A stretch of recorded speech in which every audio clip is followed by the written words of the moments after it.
And while the whole world sort of knew, yeah, kind of knew, so the Jewish people were saying, can you please relax your immigration quotas? Can we get in? Please, can we get in? Oh no, I think we have enough Jews. So 12 million people died. Not the war dead. That was a separate number.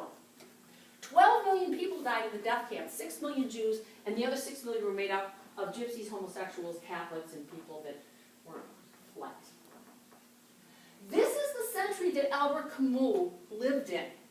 And he was a very sensitive man, and he was a very empathetic man, and he was blown away, as any sensitive person would be, by the sheer vastness of the evil in the world. Evil that seemed to be coming from people who didn't seem like necessarily comic book evil guys.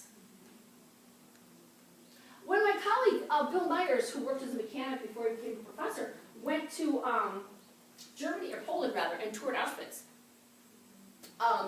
what depressed him more than anything else was seeing that the machines had actually been assembled by a mechanic like himself. And he thought, you know, Adolf Hitler didn't build these machines. Goebbels, Goethe, all of his, Goebbels, they didn't build those machines. Middle-class German mechanics built those machines. And you know, when it was all going on and the United States was asked to, you know, relax its immigration quotas, my mom was in her 20s at the time, and her best friend was Jewish and had family in Russia. Well, no, we have our quota of Jews. It was just taken as a given for my mom that they could never go on vacation together because the places my parents went didn't allow Jews. They didn't belong to any of the same clubs. They couldn't go to the same colleges. And that was in the United States. So, 2 world wars. All those people killed. That's the world Albert Camus grew up in. Strangely enough, even though that was the century that absolutely formed him and made him become the man that he was, which, you know, many people say is a great man, he wasn't born in Europe. He was born in Algeria, which is in North Africa. But he was French. Now, why was a Frenchman being born in Algeria, do you suppose? What was the, does anyone know the relationship between France and Algeria? It was the age of colonialism in 1913 when Albert Camus was born. And that was the era when, you know, the powers like, well, Britain and France and the United States, we not only had our mainlands, but we had our sort of empires. And so we were in charge of various lands that really weren't ours. We just moved in and said, well, now we're in charge. And the French controlled Algeria. So the whole Algerian government society was under the leadership, if you want to call it that, of the French government. And of course, because of that, there was tremendous discrimination in Algeria against Muslims. The natives. And the people who ran everything in Algeria were the French, who had come in and taken over. So, Camus was born to a French family in Algeria. His dad died when he was a year old. He was raised by his mother. His mother was very poor. I mean, in those days, you didn't have, like, Social Security and 401ks, and if you died, your spouse got, no, you were just screwed, especially if you were a woman. And she was also deaf, which didn't help, you know, in terms of making a living. So they moved to Camus' grandmother's apartment, which was in the Muslim section of town. So Camus was a French boy growing up amongst Muslims and developed a tremendous sensitivity to their plight and empathy for what they were expected to endure. He was very smart, of course. He was also good in sports. And he went to the University of Algiers, but then he got tuberculosis and he had to leave. So he left the university, healed from the tuberculosis, but then he lost his scholarship. So he finished at the university, but he had to pay his own way. Again, there was no health care, you know. You got tuberculosis, that was like the universe saying you're screwed. So now you have to pay your way. So he did things like, he did a stint as a weatherman. You know, let's face it, we know this about the weather, you just stand up and guess. I'm sorry if any of you know any meteorologists, that was a mean thing to say, but look at the weather I'm titled. And he sold spare car parts and did some private tutoring. So then he did get his college degree in 1936, and he took his first trip to Europe, and in 1937 published his first book. So that doesn't make us feel like we're doing nothing, right? I'll just graduate from college, then I'll go to Europe and publish my first book. He got married in 1934, got divorced in 1936. That marriage didn't work out too well. He joined the Communist Party in 1934, but he had a very troubled and tempestuous relationship with the Communist Party. The longer he was involved with the Communist Party, the less excited he was about the Communist Party. Eventually he broke with the Communist Party, and that rained down all sorts of unhappiness on his head. He also became very involved in theater, and he worked in theater. He wrote plays, he was an actor, he was a director, he did scenes, and he thought that theater was probably one of our most powerful ways to work through philosophical ideas and get our truths out there. Because people go to the theater.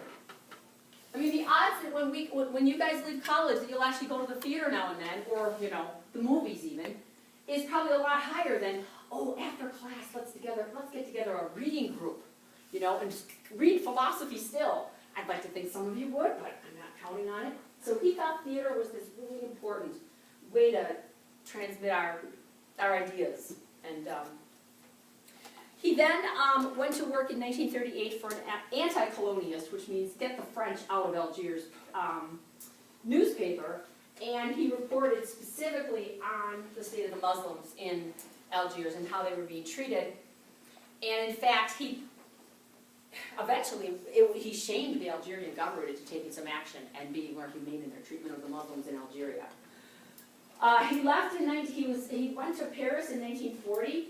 He was hoping to work as a reporter for the press, but you know, in 1939, Germany invaded France, the beginning of World War II, and so he went back to North Africa. He became a militant. That's a silly paradox, but I was going to say he became a militant pacifist. But he really became a serious pacifist.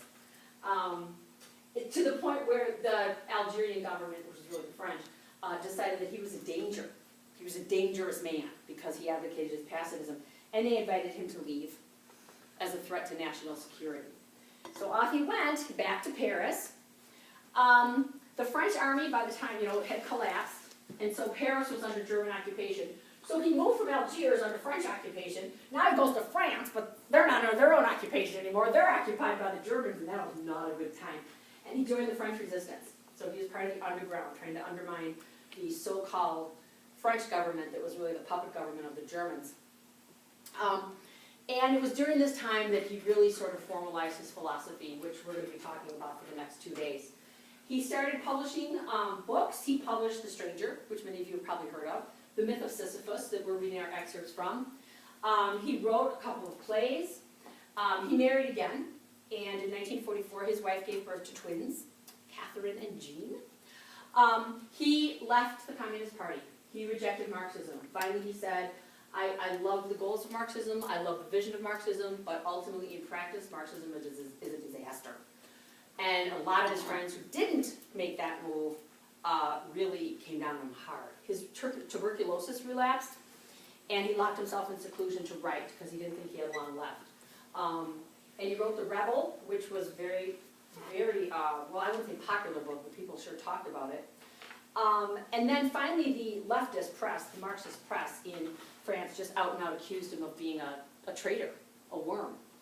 And he wrote back and defended himself, and his, at the time, really good friend Jean-Paul Sartre, who was also a French existentialist philosopher, who was his friend, wrote a 19-page response to Modern Times, which was the name of the magazine where this all appeared, like a personal, really mean attack. So that was the end of the friendship between Sartre and Camus. And they never kissed and made up. The Algerians eventually stood up and said, hey, you know, we're not really interested in being controlled by France anymore. And he covered the Algerian War. He pleaded for a civil truce, having, you know, been a child of World War I or World War II. He wasn't that interested in seeing in the 1950s, yet more people died for we're not sure what until after the fact and everyone's dead. And, you know, he really did have an effect. In fact, he managed to organize a conversation between the Muslims who wanted to like be in control of their own land and the French who were in control of the land. And it was actually a conversation where no one got hit or killed. And people thought that was just remarkable. So the Muslims in Algiers gave him a nickname that I can't pronounce in French, so I won't humiliate myself, but it translates as well-meaning colonialist. He won the Nobel Prize for Literature in 1957 with a book called Reflections on the Guillotine. He continued to write, he worked, continued to work in theater, always thought theater was one of the main places that philosophy should be done. On January 4th, 1960, he was still pretty young, right? Because he was born in 1913. So he was in his 40s. He was killed in a car accident on his way to Paris. He was meeting with his editor, and January 4th, 1960, he was killed. And ironically enough, it was a pretty absurd death.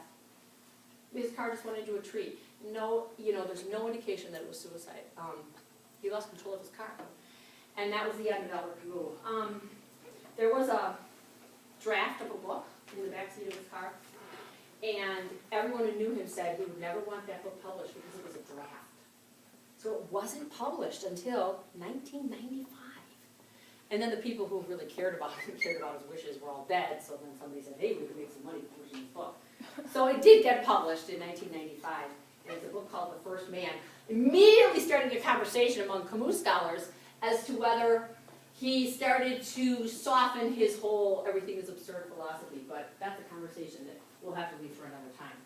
Okay, thanks for indulging me in that. I just think that this is one of the philosophers, I don't spend a lot of time on every philosopher, but this is one of the philosophers I don't think we can understand unless we understand the century and the history out of which he was working. So that being said, I want to go with what I had thought to do earlier. I want you to pair off, and I'm going to assign each of you a sentence, okay? So I'm going to take Cody and Mary, and I want you guys to do the second sentence on your sheet. There is but one truly serious philosophical problem, and that is suicide. 5 minutes, just have something interesting to say about that sentence. You guys get, I've never seen anyone die for the ontological argument, okay? You two get, beginning to think is beginning to be undermined, okay? You guys, we get into the habit of living before acquiring the habit of thinking, okay? And you guys, I'm going to give you guys number 7. I come at last to death. One will never be sufficiently surprised that everyone lives as if no one knew. Okay? All right. And then there are a couple other sentences we can get to because we don't have enough people, but we'll do those together. All right, 5 minutes, so we're going to get back together at 6 minutes after 10. Do you have any extra worksheets? I do not, but you can look on with each other and I'll run down and print some off. How's that sound? All right, I'll be right back.